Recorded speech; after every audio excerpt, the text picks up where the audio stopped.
Assalamualaikum teman-teman. Kembali lagi dengan saya Isnaini Uswatun Hasanah. Pada kesempatan ini saya akan menjelaskan materi pemrograman visual dengan subbab algoritma. Sebelum lanjut menonton, jangan lupa like dan subscribe video ini ya. Selamat menyaksikan. Macam-macam algoritma itu ada 3. Yang pertama, menggunakan kalimat deskriptif. Yang kedua, menggunakan diagram alir atau flowchart. Yang ketiga, menggunakan pseudocard. Yang pertama, menggunakan kalimat deskriptif. Pada dasarnya, teks algoritma dengan bahasa deskriptif disusun oleh 3 bagian utama, yaitu bagian judul atau header, bagian deklarasi atau kamus, dan bagian deskripsi. Bagian judul atau header. Bagian ini merupakan bagian yang terdiri atas nama algoritma dan penjelasan atau spesifikasi tentang algoritma tersebut. Di bagian ini juga digunakan untuk menentukan apakah teks algoritma yang digunakan tersebut adalah program, prosedur, atau fungsi. Penjelasan di bawah nama algoritma sering dinamakan juga spesifikasi algoritma yang dituliskan dalam kurung kurawal. Algoritma harus ditulis sesuai dengan spesifikasi yang didefinisikan. Contoh judul algoritma: menghitung luas lingkaran yang disertai dengan penjelasan singkat. Bagian deklarasi atau kamus. Di dalam algoritma yang berbentuk kalimat deskriptif, deklarasi atau kamus adalah bagian untuk mendefinisikan semua nama yang dipakai dalam algoritma. Nama tersebut dapat berupa nama variabel, nama konstanta, nama tipe, nama prosedur, atau nama fungsi. Semua nama tersebut baru dapat digunakan di dalam algoritma jika telah didefinisikan terlebih dahulu di dalam bagian deklarasi. Penulisan sekumpulan nama dalam bagian deklarasi sebaiknya dikelompokkan menurut jenisnya. Pendefinisian nama konstanta sekaligus memberikan nilai konstanta. Pendefinisian nama fungsi atau prosedur sekaligus dengan pendefinisian spesifikasi dan parameternya. Deskripsi. Bagian deskripsi adalah bagian inti dari struktur algoritma. Bagian ini berisi uraian langkah-langkah penyelesaian masalah. Langkah-langkah ini dituliskan dengan notasi yang lazim dalam penulisan algoritma. Setiap langkah algoritma dibaca dari langkah paling atas hingga langkah paling bawah. Suatu algoritma dapat terdiri dari 3 struktur dasar, yaitu runtunan, pemilihan, dan pengulangan. Ketiga jenis langkah tersebut membentuk konstruksi suatu algoritma. Pada bagian deskripsi, inilah letak 3 unsur algoritma tersebut. Nah, dari penjelasan tadi sudah paham kan apa itu kalimat deskriptif? Selanjutnya saya akan memberikan contoh penggunaan kalimat deskriptif. Algoritma mencari bilangan terbesar. Mencari bilangan terbesar dari input yang diberikan, menerima masukan dari 3 bilangan yang diberikan, mencari bilangan terbesar, kemudian cetak bilangan terbesar. Deklarasi. Bilangan pertama, bilangan kedua, bilangan ketiga, maksimum adalah real. Deskripsi. 1. Masukkan sembarang bilangan sebanyak 3 buah. 2. Ambil bilangan pertama dan set maksimumnya sama dengan bilangan pertama. Yang ketiga, ambil bilangan kedua dan bandingkan dengan maksimum. Yang keempat, apabila bilangan kedua lebih besar dari maksimum, maka ubah maksimumnya menjadi sama dengan bilangan kedua. 5. Ambil bilangan ketiga dan bandingkan dengan maksimum. Yang keenam, apabila bilangan ketiga lebih besar dari maksimum, maka ubah lagi maksimumnya menjadi sama dengan bilangan ketiga. Variabel maksimum adalah berisi bilangan yang terbesar dan tampilkan hasilnya. Macam algoritma yang kedua yaitu menggunakan pseudocut. Pseudocut sendiri itu adalah cara penulisan algoritma yang menyerupai bahasa pemrograman tingkat tinggi. Pseudocut menggunakan bahasa yang hampir menyerupai bahasa pemrograman. Biasanya, pseudocut menggunakan bahasa yang mudah dipahami secara universal dan juga lebih ringkas dari bahasa algoritma. Pseudocut berisi deskripsi dari algoritma pemrograman komputer yang menggunakan struktur sederhana dari beberapa bahasa pemrograman. Tetapi, bahasa tersebut hanya ditunjukkan agar dapat dibaca manusia. Sehingga pseudocut tidak dapat dipahami oleh komputer.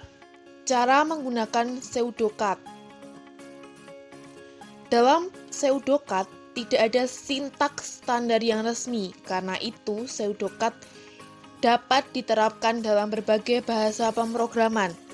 Disarankan untuk menggunakan keyword yang umum digunakan seperti if, then, while, do, for, dan lain sebagainya. Keuntungan menggunakan notasi pseudocut adalah kemudahan mentranslasi ke notasi bahasa pemrograman, karena terdapat korespondensi antara setiap pseudocut dengan notasi bahasa pemrograman. Pseudocut itu terdiri dari 3 bagian.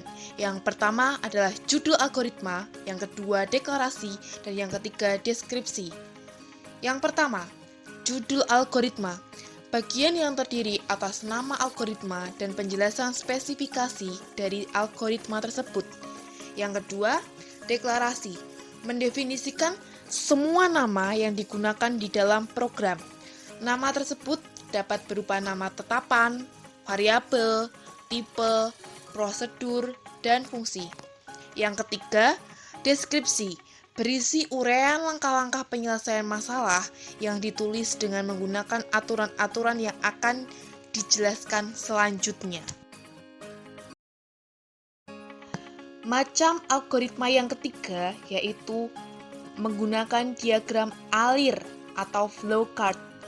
Flowchart atau diagram alir adalah penggambaran secara grafik dari langkah-langkah pemecahan masalah yang harus diikuti oleh pemroses.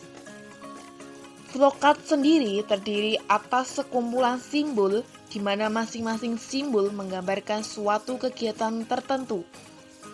Flowchart diawali dengan penerimaan masukan atau input, pemrosesan masukan, dan diakhiri dengan menampilkan hasilnya. Nah, pada gambar ini ada contoh simbol dalam flowchart. Yang pertama ada flow direction symbol, yaitu simbol yang digunakan untuk menghubungkan antara simbol yang satu dengan simbol yang lain. Yang kedua ada terminator symbol, yaitu simbol yang untuk permulaan atau start. Yang ketiga konektor symbol, yaitu simbol untuk keluar atau masuk atau penyambungan proses dalam lembar atau halaman yang sama. Yang ketiga yaitu processing symbol, yaitu simbol yang menunjukkan pengolahan yang dilakukan oleh komputer. Yang keempat yaitu simbol manual operation, yaitu simbol yang menunjukkan pengolahan yang tidak dilakukan oleh komputer. Yang kelima, simbol description, yaitu simbol pemilihan proses berdasarkan kondisi yang ada. Yang Selanjutnya, yaitu simbol input-output, yaitu simbol yang menyatakan proses input dan output tanpa tergantung jenis pendataannya. Selanjutnya, simbol manual input itu digunakan untuk pemasukan data secara manual online keyboards. Dan masih ada simbol-simbol lainnya, bisa dilihat di gambar tersebut. Nah, selanjutnya saya akan menerangkan bab struktur data dan tipe data. Data sendiri merupakan suatu nilai yang bisa dinyatakan dalam bentuk konstanta atau variabel. Konstanta menyatakan nilai yang tetap, sedangkan variabel menyatakan nilai yang dapat diubah-ubah selama eksekusi berlangsung. Selanjutnya, tipe data. Tipe data adalah pengelompokan data berdasarkan isi dan sifatnya. Jenis data yang dapat diolah oleh komputer untuk memenuhi kebutuhan dalam pemrograman komputer. Macam-macam tipe data itu ada 3. Yang pertama, tipe data standar, tipe data bentukan, dan tipe data abstrak. Isi dari tipe data sederhana ini adalah data-data tunggal. Tipe data sudah disediakan oleh program sehingga programmer bisa langsung memakai. Adapun tipe data standar ini ada 4. Yang pertama, bilangan bulat, bilangan real, karakter, dan yang terakhir logika yang dibentuk dari tipe data dasar dengan maksud mempermudah pekerjaan programmer. Beberapa tipe data bentukan adalah array, string, record, union, struct, dan lain-lain. Tujuan dibentuknya tipe data bentukan itu ada 3. Yang pertama, mempermudah proses pemrograman.